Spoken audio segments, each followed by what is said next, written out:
This podcast is brought to you by Most Valuable Podcasts, leading the league in podcasting entertainment.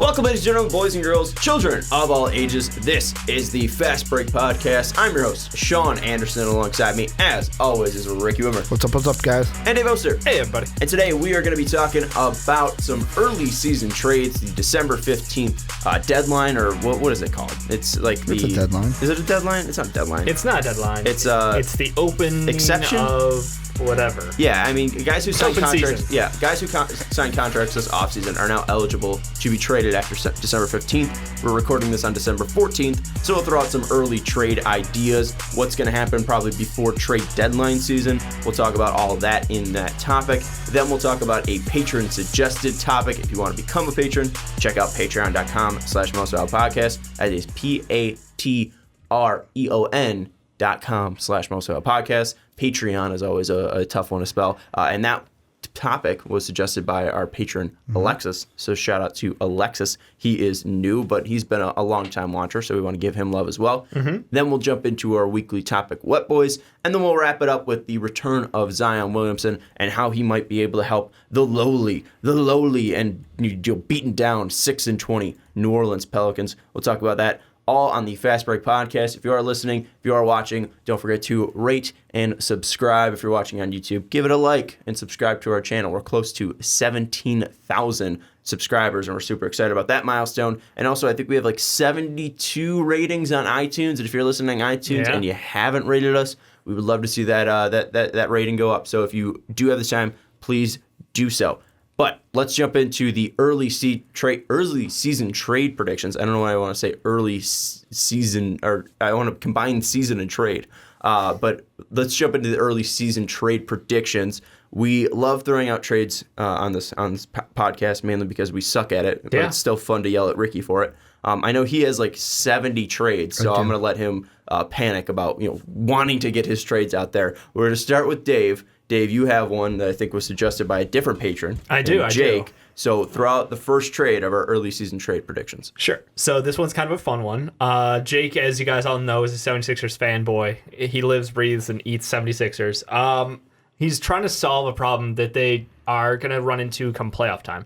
They need bench support. They need someone on the bench who can ball handle and score. So he went over to the dumpster pile and looked at the Warriors team and went, hey, Alec Burks looks pretty good out there right now. And to his credit, he is playing really well. And the big thing with Alec Burks has always been his health. He's never been consistently healthy any given season. So you're kind of asking for it, but at the same time, he is producing really well this year. So he's taking Alec Burks off the Warriors for Zaire Smith and a second-round pick. So basically, we're swapping over some potentially, hazardous health conditions, but we're taking Alec Burks to the 76ers where he can contribute, be a ball handle off that bench, get them buckets, and Zaire Smith in a second so you can continue rebuilding, and you can give Zaire Smith legit minutes on this Warriors team without worrying about it. Like I think that actually is a win-win kind of situation. Mm-hmm. Yeah, I think the original trade was a first. There was a first, and Zaire, which doesn't make a ton of sense to me because Zaire, although he wasn't able to be out on the floor last year for the 76ers, it wasn't due to an actual career-threatening injury like it was a life-threatening injury. But it wasn't something that was like a torn ACL, or True. it wasn't something physically that could really hamper his athleticism. It was an allergic reaction that thankfully he has recovered from, and he was able to play last year as well. So it's something different than Markelle Fultz with his shoulder, or Embiid struggles, or the broken foot from Simmons. It was just something freak where Zaire Smith does have potential still. He was just nearly outside the lottery pick. Technically, he was traded for a lottery pick as well because he was traded for Mikal Bridges. So I think giving up on Zaire Smith would be a little short-sighted, but I know Jake does want to help his team. I know Jake is trying to hit on a championship window. Yeah. I don't know if Alec Burks technically helps his team because he can ball handle, which would help, and he can shooting. He can shoot. Yeah. But where do you see him helping the team out? Because, they obviously lost Fultz, they lost TJ McConnell. Do you think he's just a bench guard? Yeah, I think he absolutely is a perfect fit on that bench guard. And if you have Richardson struggling, he can come in. They've already gotten way more than anybody's expected out of Matisse Thybulle this year. So I think they've shored up a lot of the defensive things, but right now is just they're trying to still find that rotation where they can have a guard out there who can ball handle and still be a scoring threat from the outside because you have the Ben Simmons conundrum. So I think it's a good addition for them. I don't know if it moves the needle past another team in the playoffs like the Bucks at the top of the East, but I think it is a win-win because they can't play Zaire Smith right now. He had a minor knee injury this season, but he looks like he'll be fine. It's not anything long-term, like you said. So Ben Simmons Conundrum is a great name for a band. I like it. Yeah, we're the Ben Simmons Conundrum. Thank you, Cleveland. I like it. But I'm all for it. I think that we will see Alec Burks come up in the trade talks throughout this season. He's playing well enough on a Warriors team that you're just getting a lot of minutes on, and he's a good basketball player. And this is why our podcast is 100, in the top 115 in Great Britain in basketball podcasts, because we are starting off our hard-hitting early season trade talks with the headliner of Alec Burks. This is, we know how to hit the big names. We know how to hit the intriguing, everyone's talking about Alec Burks. You go into a sports bar, everybody's talking about Alex Burks. Yep. That's what every NBA fan is talking about, is where is Alec Burks going to go? But it is interesting. I know that they It's a low-key move, but help. it makes perfect sense. Like last year they had the pickup during the season, right?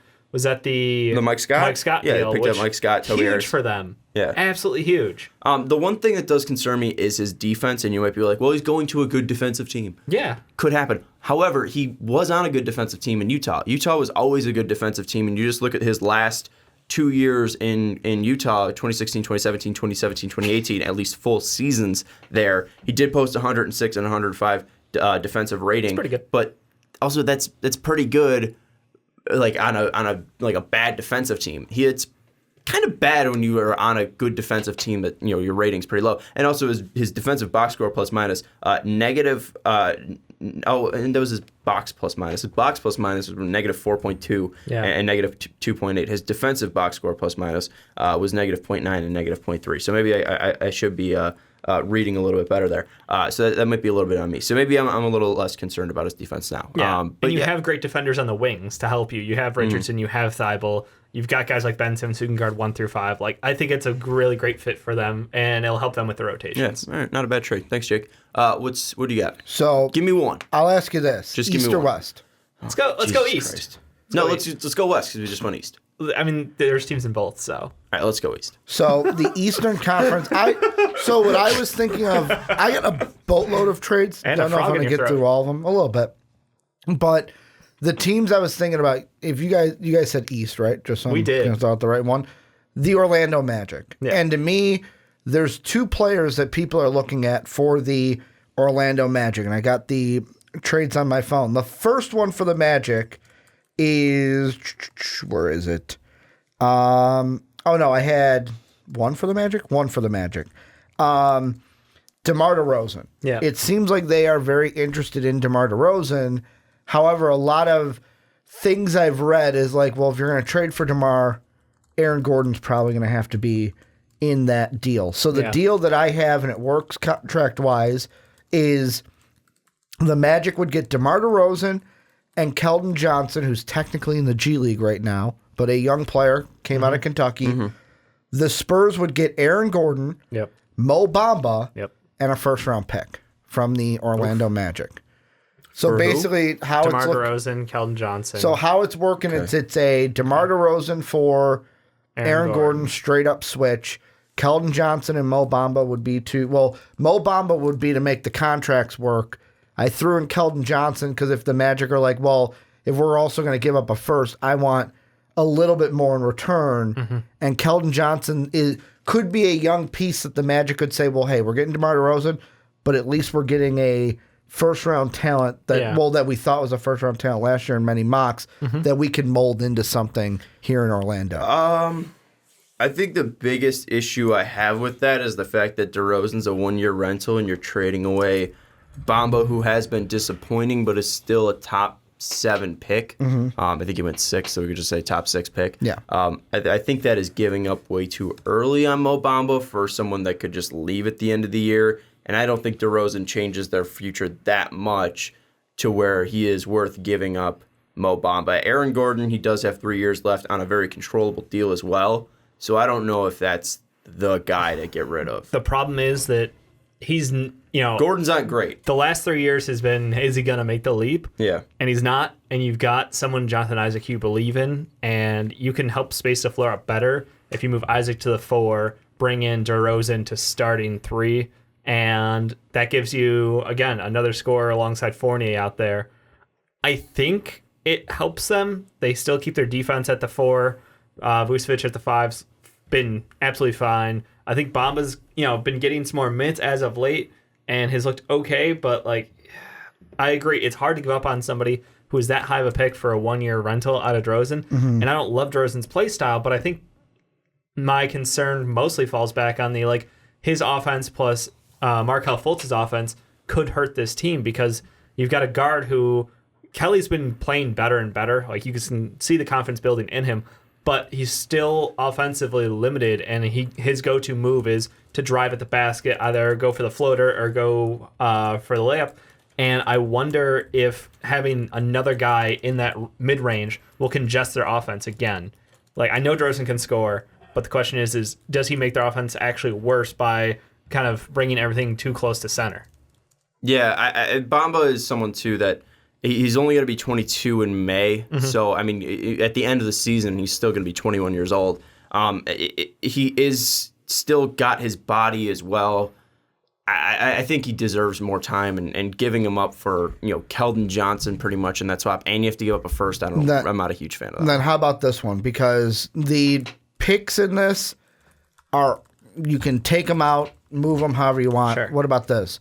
Magic get DeRozan in a second. I already said, and I say no. The Spurs get Aaron Gordon, Chuma, and a first. No. Swapping out Mo Bamba for a guy like Chuma, where it's the Magic are hey, we drafted him as a project, but if we're getting DeMar DeRozan, why wouldn't you move on from him? Because Chuma right now is still on a G League deal. Mm-hmm. He didn't even sign his rookie deal yet. His rookie deal starts next year. Yeah, so I think that, I don't really think that this is going to be something that is, what do the Magic gain outside of a scorer from DeMar DeRozan? Their defense is going to take a hit. A scorer. That's what they get. Okay, that's but what they need. They're That's what they're getting getting out of to the 7th seed, and they're going to lose in the first round. Mm-hmm. Well, and you're going to give up a guy that in Chuma who's Aaron Gordon's replacement. Yeah, you literally drafted Aaron Gordon's replacement. That's why I wouldn't do that one. I like the other one better. I think the other one's reasonable. The one with Mo Bamba. Yeah. Okay. I just, again, I think we're still kind of attached to Mo Bamba because the amount of dick writing you did during his draft prospect. Deep dives. Mo. He's got a great song, and we knew he was going to be a project. We knew his body was going to take a couple years to add. Because he was a trebuchet in college. Yeah, he was hilarious. But you know what? I think that if you try to put Chuma in there, you're giving away your future of that forward position. So I don't want to do that. And I think the one thing we got to put to the side here is not for the Magic. Would you trade for DeMar DeRozan? Because that's a separate topic. It's they're showing interest. Yep. If they get him, what are they giving up? Yeah. If you're the Magic and you get him, what is your ideal package that you're giving up to get DeMar DeRozan? I don't understand why people are interested in DeMar DeRozan, and I think because he's a scorer. And if you're a team like the Magic that have the defense but need the scoring, you're going to look for it in any way you can. But I disagree because what are you actually going to help? If you're trading away young assets like that, or even a first round pick, you're going to end up hurting your team because he can possibly walk at the end of the year, and even then he's in his 30s. So what? You want to sign this guy to a 4-year deal? He's early 30, right? Yeah, but still, he's going to be 35 at the end of a 4-year deal. Yeah. Okay. So I think that this is something that I would. I don't love his game, and I agree. But Ricky's point of this is what the franchise has been leaking. So if you're going to give up somebody, Aaron Gordon's the guy. How do we know the Magic are leaking it? And what if it's not the Spurs? The Spurs have been pretty tight-lipped about everything. Okay, but what if they're not tight-lipped on this one because they know that he's going to leave? Interest. They know he's going to leave at the end of the year, or he does have a player option next year, but he likely decline if he can that. Get a long-term deal out of somebody. Yeah, on he's class. He's gonna be 31 next year. Yeah, it'll be interesting to see. I just think the Gordon DeRozan thing, I've heard it so many times throughout this year that it's hard to not go where there's smoke, there's not fire. I don't understand why people want DeRozan. Well, what else you got? That's where here's the thing, and this is the last thing I'll say about it, is if the Magic are looking for a scorer, I think DeRozan might be the one they look for because he can also carry that, I want to say, can be the number one for your team offensively, Whereas the other two guys, names thrown out that are scorers, are J.J. Redick and Danilo, where those guys aren't take over the game scorers at the end of a game, where DeMar could fill that role if you feel like you don't have it. JJ's choked on a lot of big shots, but he takes them, to his credit. They do put him in position to take those shots. I love Danilo Gallinari. Like, that guy gets buckets. And well, let's talk about him. Yeah. What do you think the best spot for Danilo would be? Because, obviously, Orlando could be a fit if they need a scorer. Obviously, he could play the 3. We've seen that before. He's probably better off at the 4 as well. Yeah. But even then, I mean, you could probably work him in as offensively as a 3, have Isaac play the 4 offensively or flip him, and then still have Isaac take the better player on defense and just put Danilo with whoever else is left. He could be an interesting guy that can help him, but Oklahoma right now is currently in the playoffs. I know they're not trying to be. Great. I don't think they're trying to be, but they do have Chris Paul and Danilo Gallinari and Shea who are doing damage. Steven Adams as well. Do we think that Danilo is a guy that is going to be moved, and which team do you think that he could truly benefit? I think Dallas is a team that's interesting. Any other teams stick out to you? I like the idea of Dallas. The only other team that I'm looking at, you know what? Yeah, no, there's no way to make contracts work. So, yes, I'll take that. I would agree on Dallas. I'd like to see him in the Rockets, but they just don't have the ability to go get him. So, Dallas sounds interesting. Ricky, do you have anything with Gallinari? I've got one that I'm working on right now. The one that I have is with the Trailblazers, because we talked about them adding something, and the one that I have worked out, picks are interesting in this one, but the Trailblazers would get Danilo and then a 2020 and basically 2 2020 seconds from the Thunder, and the Thunder would take on Hassan Whiteside but get the first-round pick for the Blazers. Ooh. So the Blazers would basically get 2 seconds instead of their first and Danilo Gallinari while getting Whiteside out of town, but have to give up that first to move him. And that one would probably have to wait till somewhere in early February, right before the trade deadline, just because of Nurkic's health. I think with Nurkic and Zach Collins unavailable, you can't move on from Whiteside just yet, but that's something we definitely could see as the season goes on. And I think the value for it is about right. It's just the question of fit. Can you have Gallo and Melo out there on the court at the same time? Obviously, you're going to be notched down on defense, but let's be honest, this team isn't going to win on its defense. They didn't overlap in Denver, did they? Who? Danilo and Melo? They were trade for each other. Yeah, they were trade for each other. Okay. Yeah. It was, I'm not going to go through it. It was a big trade, but yes. So, no, I mean, he's great offensively. He's decent enough guarding 4s, but then you put Melo on 3s and good fucking luck. So, it's tough. I think the Trailblazers should be happy the fact that they got Melo. They still need to find a 3, though, because of Hood's injury. So they might look for somebody who's a little bit better defensively. They've got good scoring on that team. I don't think that's their problem right now. So right now, I'm trying to figure out a Danilo and Dallas trade. Tough because Dallas cannot take on too much money. So if they trade Courtney Lee and Justin Jackson, they still need to find money as well. And that's just not even an interesting 2 players there, and they don't even have firsts. Yeah, so that's I don't true. think, they emptied out their vault for KP. I think that Dallas could be easily outbid by any team that could truly make some noise from him. What if you put him on the Timberwolves? I know they need a point guard. They need that's a playmaking. Problem, but I just Cat at the 5, Danilo at the 4, Wiggins out there. Wiggins at the 2, Covington at the 3. Yeah. Who's moving the ball? Cat? Jarrett Culver. Yeah. Yeah, no. I know. That's a problem. I mean, I wish Minnesota better, had, but he just goofed so many times last night too. The thing that Minnesota does have is 2 shit contracts though in Gorgie Dieng, and they do have Chris Paul.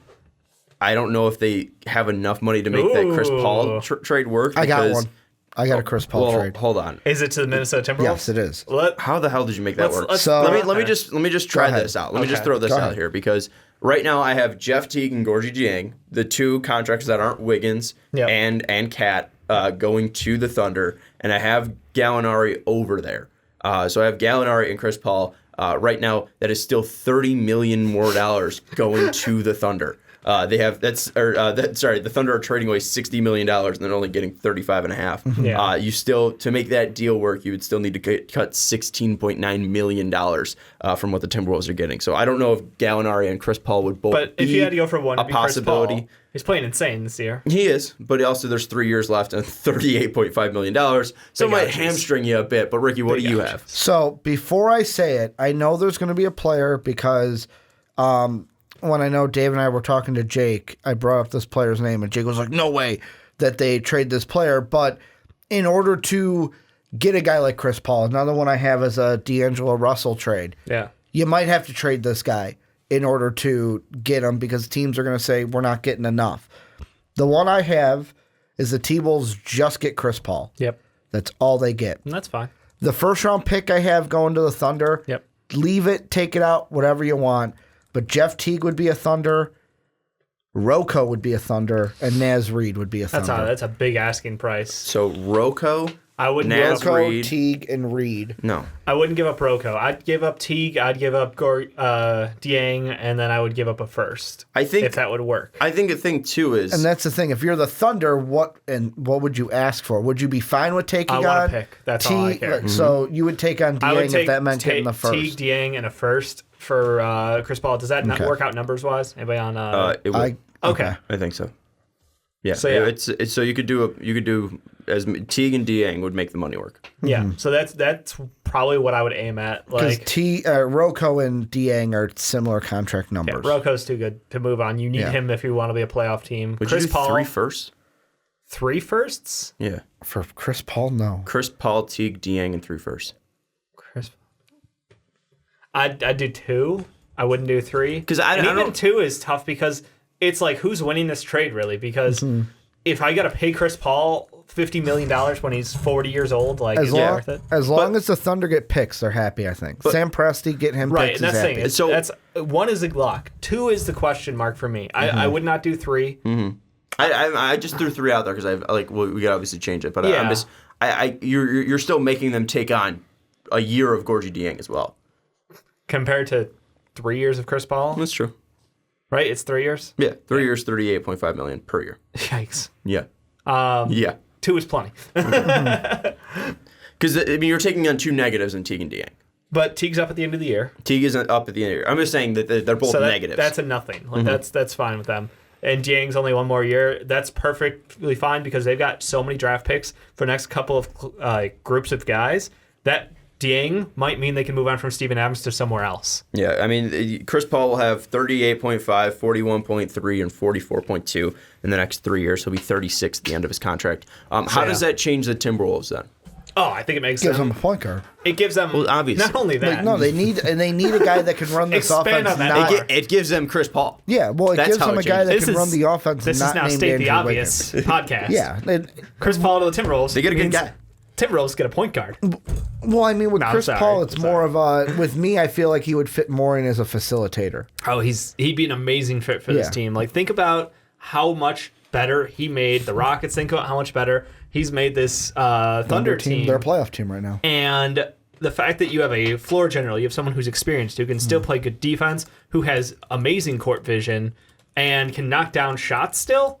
Like, he would be everything to this team. And I know we're joking around about how awful this contract is, but like, Chris Paul is aging pretty well. And I know it's just a matter of time till Chris Paul is injured. But when he's on the court, if he's healthy for this season for the Timberwolves, they're a playoff team. Like, don't no ifs, ands, or buts. Like, they have someone who will not fuck up a game as you're trying to close out. They won't have these same problems where it's just dumb mistakes because you don't have a legit ball handler when the time comes. Cat's going to get better shots. Wiggins will get better looks. Rocco, spacing, great. And their defense, up another notch. Like, is huge. Is absolutely huge for them. And that's why I wouldn't be surprised if they went for him this season. Yeah, I don't think there's a negative in going after him. Yeah. Because you already have Cat locked up and Wiggins locked up. And Rocco locked up. Yeah. All are on long-term deals. And you still have young players in Culver, and you're not giving them up in this trade. Exactly. And you still have the greatest player of all time still on your team as well, Naz Reid. I think that's probably the biggest no-go for me is if you're trading Naz Reid.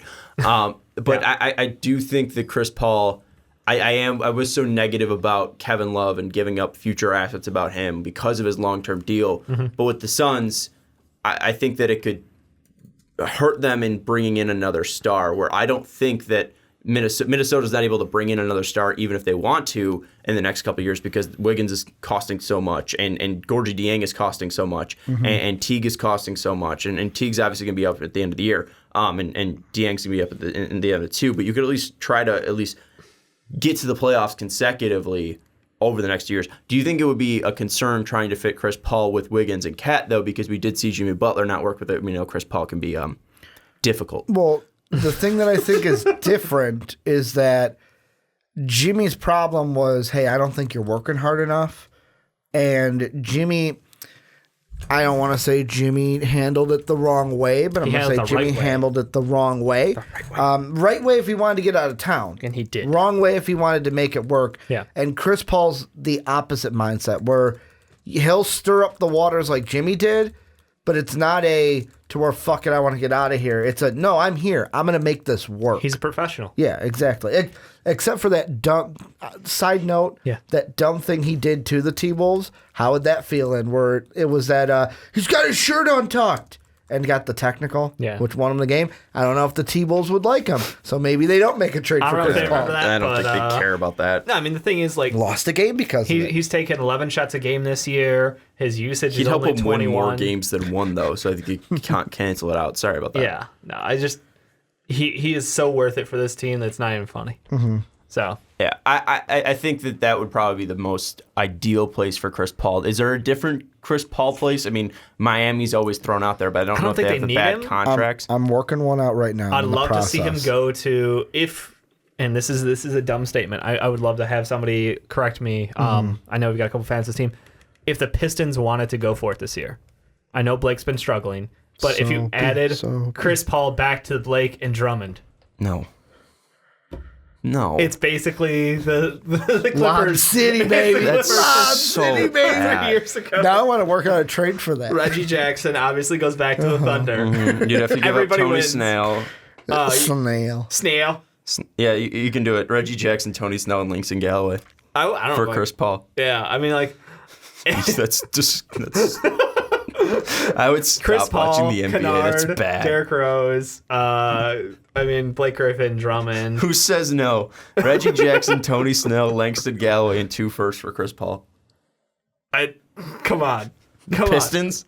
No, the Pistons would take that deal in a heartbeat. Really? The front office has said they want to compete. They don't necessarily have it in them to win a championship, and I think we all know that.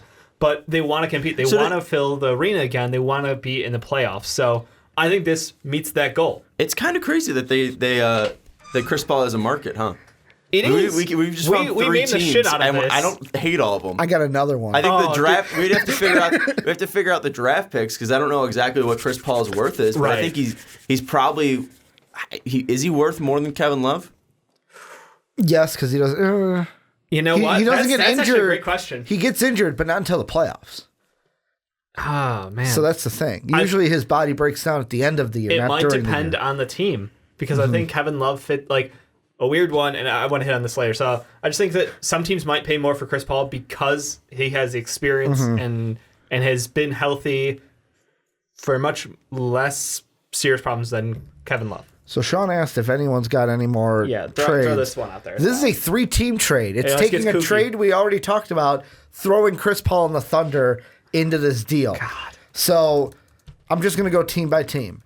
The Magic would get DeMar DeRozan and the Thunder second-round pick this year.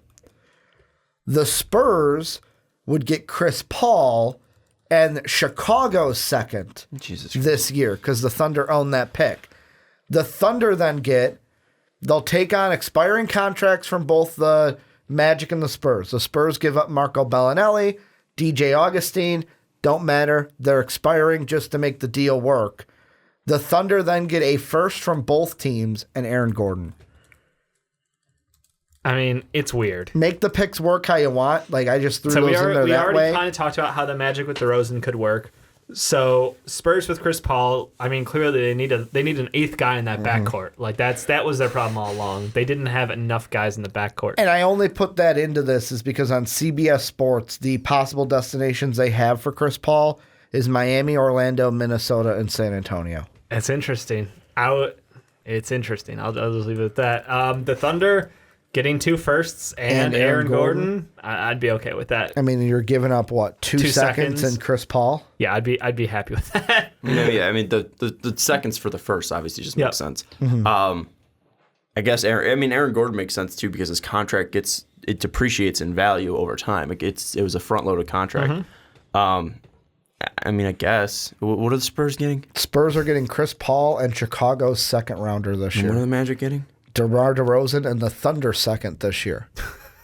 And then the Magic basically give up Gordon, Augustine, and a first to the Thunder, and the Spurs give up Bellinelli and a first to the Thunder. Yeah, I guess it just doesn't make sense. Like, how does it doesn't help the Spurs? Yeah, how does Spurs get? I mean, out there? it depends on how much the Spurs want Chris Paul, because Chris Paul would be a guy that would work well with Popovich. True. He would work better with Popovich than maybe DeMar DeRozan. Can he and LaMarcus Aldridge get them back to the playoffs? It's a tough year at the bottom of the West. DeJounte Murray and Chris Paul would be fun, but you're also then taking away. But you still have White, you still have Bryn Forbes, you still have Lonnie Walker. You still that's the problem. Their backcourt is deep. They need a wing, and nobody wants to give up a wing right now. Yeah. Any other trade candidates out there? Kevin Love that you throw out there. Well, yeah, we talked a little bit about Kevin Love. After watching last night's game, the Lakers. I don't know why I'm pointing at you with my water bottle. Because it's fun. Sorry. After watching the Lakers game against the Heat last night, I think Kevin Love has more value. If you want a team in the playoffs to compete against this Lakers team, when they go big and they go LeBron James, AD, Dwight Howard, and who was the fourth guy out there that was tall too? I don't know. They basically. They like 4 guys who are 6'9" and above on the court at the same time. And it was You're talking about the Lakers. Yeah. AD, LeBron, Kuzma. Was it JaVale? No, it wasn't JaVale and Dwight together.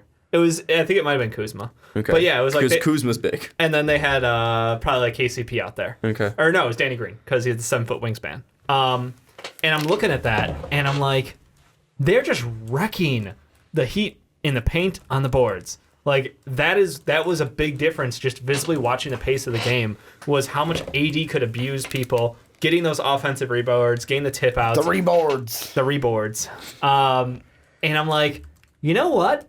If a team wants to have a chance against them, they might need to use someone like Kevin Love, who is going to fight for those rebounds. Like, that is, again, we talk about what makes Kevin Love special. He's got the experience. He's a stretch big, but he is one of the best rebounding fours in the NBA. He's always been a great rebounder. He has a knack for it. He knows where balls are going to go. He can kind of get that trajectory out there, and project it.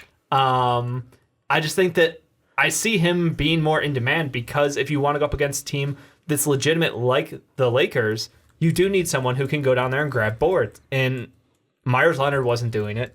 Bam was getting out-reached for it. I mean, it's just one of those situations where AD is bigger and he had Dwight on him, kind of playing the shoving match down low. So I think that Kevin Love's got legit interest because if the Lakers are such a threat and they can play so big against you. What teams then would fit him?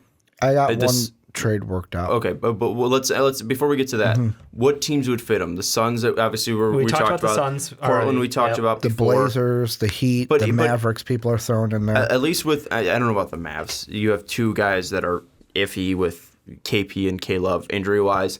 But I mean, Houston, I think would kind of make sense as well. It's just another floor stretcher. The Celtics. Celtics would make sense. They need rebounding.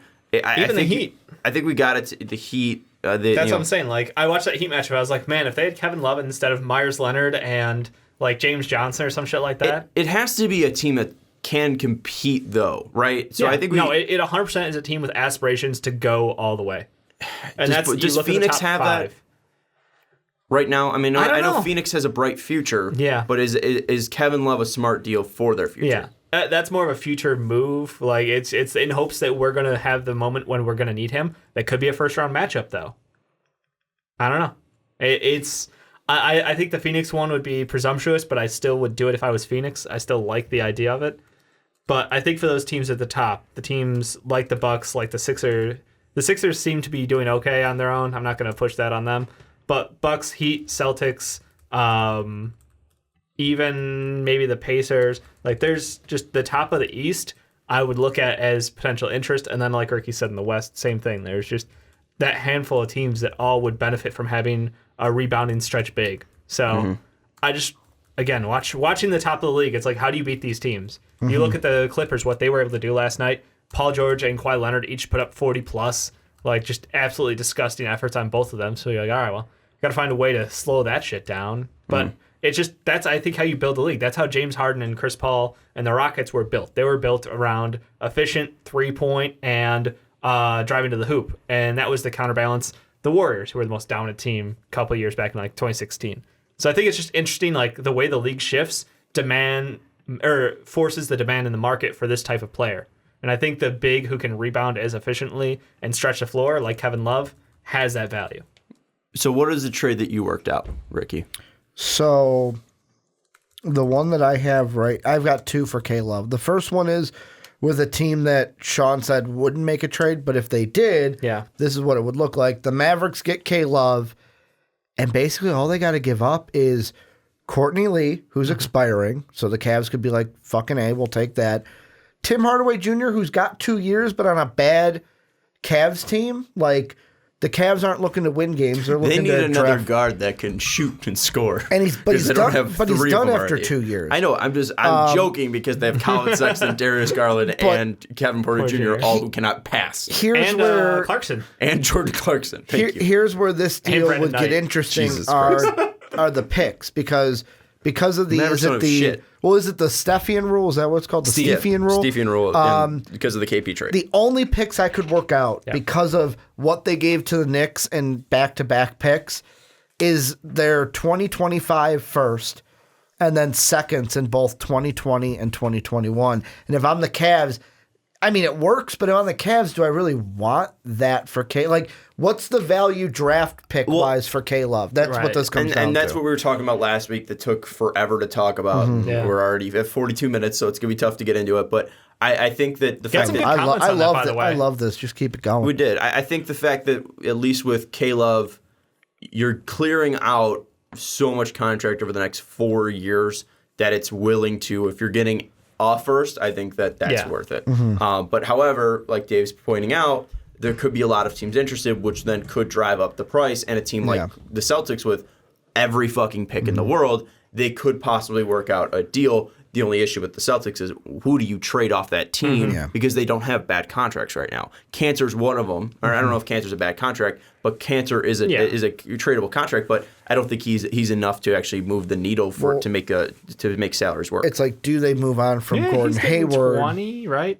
Or is he lower than that? Cantor's at 4.7. Yeah. Oh my god! And he's a guy that can be traded after the 15th, so he's fitting into this this early season. The other K-Love one I have is. Again, interesting because they don't have first-round picks, is the Miami Heat, where I have the Heat would get K-Love and Dellavedova. And the reason why I have Dellavedova in this deal is because you'd have to give up Dragic. So it's like you're getting Delly because it's like, okay, if I'm worried about not having a backup point guard to come off the bench to run a second unit, Delly can do that. But then getting Love and Delly, the Cavs would give up Dragic, Myers Leonard, although I love him, he's a big contract and can be used to soak up this deal, and he's got 1 year. KZ Okpala, just because they need just a little bit more money to make it work, and then a first-round pick in 2025. Yeah, I mean... That's a far pick away. I hate giving up Dragic because of how good he's been this year, but to compete with that Laker team, who's going to help you more, K-Love or Dragic? Yeah, but also they're not even in your conference. Yeah, but in the playoffs, and I mean the Bucks are just as long. That's like the Bucks are long, the Sixers are long. Yeah, I think that actually against both of those teams, he'd come in handy too. He could. I mean, we saw what Jaren Jackson was able to do against Brook Lopez. Yeah, I would take Kevin Love against Brook Lopez. Lopez. The way Bam's been playing, like I think that pairing down low would work, and they've got enough guys who can ball handle where you don't necessarily need a true point off the bench and Goran Dragic. You have guys like Kendrick Nunn, you have Tyler Hero, you have Jimmy Butler, you have Justice Winslow. Got it right this week. Like you have enough ball handlers to move that offense. And that's the thing. Like, I think the Heat match up really well against teams who are so wing heavy because they've got great wing and guard defenders, but they get abused down low because Bam, for all of his talent and for the amount he's grown, he still can't bang with guys who are 7 feet tall. He's 6'9". He's legit, don't get me wrong, and his passing is great, but when it comes down to it, like, AD just got the better of him, and I think you need someone. Even Dwight played really well. JaVale had a solid game. So I think you might need someone who can go ahead and fight aggressively for those rebounds to help that team go. So I think that'd be interesting. I would be interested in that. It's a lot to give up, and again, a future pick for a team that has no future. Like, who would help the Celtics more, Gordon Hayward or Kevin Love? I would say the one I was trying to work out that I couldn't and I gave up on, it was neither of those, was Danilo Gallinari. It was basically the Celtics? Yeah, the skeleton would be Danilo and Hayward, but making it work contract, I couldn't get it to work. I would take Hayward in a heartbeat over Danilo. He's more athletic. He can move the ball better. He's still younger than Danilo. I would absolutely take Gordon Hayward over Danilo, unless you're able to then somehow, because Danilo is has a cheaper contract. Unless you're then able to somehow work then Kevin Love coming over because of Danilo. I think then so maybe like a 3-team deal work. where Danilo would then go to the Cavs. I don't know, that's tough. I don't know. I'd probably I would not move Jaylen Brown out of everybody here. Let's be honest. No, but they're not after they so gave much the younger. He's extension. been better. Are you joking? I just like throwing out Jaylen Brown's name. It pisses people off. For the comment section, I just want to know. We know that's not going to happen, though. You just would do that. I just throwing out there because I think the last time we talked Jaylen Brown, I'm waiting to hear this in the comment section. The amount of hate we got last time for the talk about Jaylen Brown and like his contract was just hilarious. So I just want to give that a little toss out. All right. Final thoughts. Can I just throw out three quick hitter things? Go ahead. So the first one, didn't mention with the T-Wolves, but this is more of a Warrior thing. Will they trade D'Angelo Russell at some point? The one I got worked out is with the T-Wolves. T-Wolves give up their first, Rocco and Teague, for D'Angelo Russell, a guy they really wanted in the offseason. Because I think the Warriors, their whole like, no, D'Angelo fits into our plans. They're just giving us the long stroke. They're looking for, like, get a draft pick, especially if it's like the T-Wolves, where it's like, even if you do lotto protected, cool. Make the playoffs. We get your pick. Rocco's the perfect fit on that Warriors team next year, too. I mean, the defense he could add for that. And I mean, what's more important, though? Rocco to that team or D'Lo? I mean, how much does D'Lo affect that team? If it makes Cat happy and keeps him in town. He doesn't have a choice to be in town. I mean, I guess he could you could say demand his way out. You could strip the C word. All right. That was interesting for this podcast. Did you put a marker on there? Is that what you did? Yeah, I put a marker on there because we're 100% bleeping that. Jesus Christ. I'm surprised he dropped it, but like I was like, all right, we're rolling with it. I mean, nothing can change right now. No, we're just going to bleep it because apparently Dave wants to drop that. I'm getting out of the way now before we go live. Yeah, 2020, Dave's going to drop it. Fuck it, we're going live. Yeah, we got to end this segment. Throw out your last The thing. last one is, it's a team, but also a player gets worked into this. The Nuggets.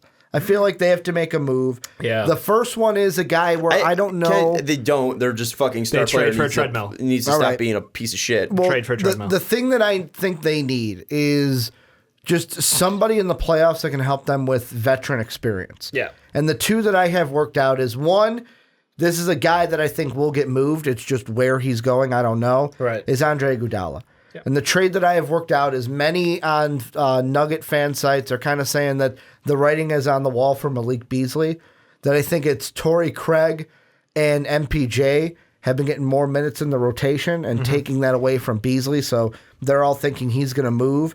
I've got Iggy going to the Nuggets for Plumlee and Malik Beasley. That would make that work. Add in your picks or anything you want to throw in there because I did not. And then the other one is J.J. Redick. And the only way I can make that work is, yet again, Beasley and Plumlee would go over to the Pelicans. The Nuggets would get Redick, and then they'd have to get Ja in order for the contracts to work. Hell yes. The pick. Here's the thing, though, and I got this from the Nugget site on SB Nation. Did a great roundtable thing where they asked a couple guys questions from Nugget Nation. and they gave their thoughts. Every single one of them, for the question of would you put MPJ in a trade, all of them were like, yeah, if the turnout's right. Because like the one guy said, he's like, yeah, he could be really great or he could be nothing. Yep. So in this one, MPJ would also be going to the Pelicans, and that's what I think the Pelicans would want. Is they're like, we're fine with not getting a pick. We'll get MPJ, and just maybe he becomes something in New Orleans. I don't know any of the people over there. I wish them the best of luck. But I appreciate their work. But I 100% disagree with them that it would need to be an absolute haul for me to trade Michael Porter Jr. Because you look at what he has done in the limited minutes he has had, and yes, mainly most of them are in garbage time or in later half of minutes. He isn't playing a ton. He's getting 9 minutes a game. But Mike Malone has also said that he needs to work his way into the rotation to get time. But when he's been in the time, he's shooting, or when he's been in the rotation, he's been shooting like 45%, 37% from three. He's shooting 70% from the line per 100 possessions. He's scoring 24.8 points per game, 13.9 boards. I would think it'd be very short-sighted to trade him this early when you don't know what you got from him. If you want to trade Bobo, go ahead. That's fine. Fuck you. But I think Michael Porter Jr. is someone that you have to keep unless you're getting a king's ransom. But I wouldn't trade him for a Kevin Love or a JJ Redick. I thought JJ Redick, like you were going to say the Jazz. I was like, I love it. I love JJ Redick to the Jazz. They need defense, though, and they need someone to move the ball. Yes, their offense has been stagnant, and their defense has not been the same. You got Joe. Well, the whole difference is Joe Ingles has been running the bench unit. And I think that if you add a shooter like J.J. Redick to that team, I think Mike Conley will eventually come out of his slump. Boyan's been playing out of his mind, just incredible from three. His 2-point shooting is actually worse than his 3-point shooting, which is hilarious. Mitchell, mixed bag. I think that if you add J.J. Redick, it opens up this offense. They already play defense well enough to win games. They need to add that outside shooting. That was their big problem. They went out last year, tried to solve it. This year, similar. And I think that they've got some younger pieces and future draft picks. Go after J.J. Redick on the Jazz. And just to give them their right rub, the 4 responses were Pooley said yes. Lewis said if it helps Denver get a star player, Michael Porter MPJ? Jr. Would you trade MPJ? So one of them just said flat out yes. Would you be willing to include MPJ in a trade? Pooley said yes. Mm-hmm. Lewis said if it helps Denver get a star player, absolutely. Porter Jr. could be anything. He could also be nothing. Brigford said, I'm willing depending on what I'm getting back. I think Denver is close to title contention, but I also think they're 1 or so years away. If it's a rental, I would pass. And then Blackburn said, only if it brought back an all NBA caliber player. Anything less, that doesn't really affect Denver's championship quest. Could a lesser player help Denver? Probably, but not the level that is significant impacts Denver's chances of going forward. Yeah, that dude hits it on the head. That dude's 100% right there. I mean, like, if it's going to move the needle, cool, but how much of a needle move do you need? I think the biggest needle mover is just going to be if Nikola Jokic stops being so passive and starts shooting the ball more and starts drawing more attention, and then that's going to open up this offense a bit more. The biggest thing that they need is offense, and you can get that from a 6'9", lanky, small forward, power forward in Michael Porter Jr. next year if he works his ass off and gets in the rotation. They have this very complicated offense that it depends on motion and screens, and if he's able to learn that, he can be just a stupid piece in that offense. And if Nikola Jokic is able to get back to where he was and even near his play, I mean, I'm not even talking playoff performance last year, because if at the playoff performance he's an MVP. But if he's at least performing like he was last year in the regular season, we already saw that he was third in MVP voting. But even then, this team's offense just starts clicking when he is up there. I think the biggest thing for them is they just need to have Jokic be Jokic, and that's the biggest thing that they need. I don't think they need a trade, and maybe they need a trade to spark Jokic, but I'm concerned mainly about the guy that they have playing center, wearing number 15. Anyways, let us know your thoughts on some trades. This is a very long segment. I loved every minute of it. So let us know what you think down in the comments below. Throw out any trade ideas and trade thoughts that you have down in the comments below.